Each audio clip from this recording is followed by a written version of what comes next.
জুলাই গণ অভ্যুত্থানে হত্যাকারীদের ফাঁসির দাবিতে ৩ দিন সময় বেঁধে দিয়ে ৯ ঘণ্টা পর অনশন ভাঙলেন বৈষম্য বিরোধী ছাত্র আন্দোলনের শিক্ষার্থীরা।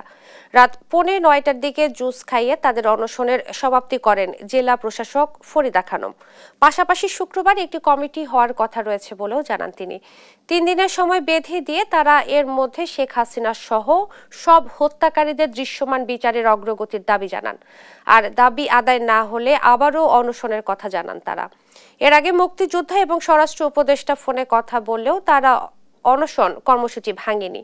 পরে ওই দুই উপদেষ্টা ও সরকারের উচ্চ মহলের আশ্বাসে রাতে আমরণ অনশন ভাঙেন তারা।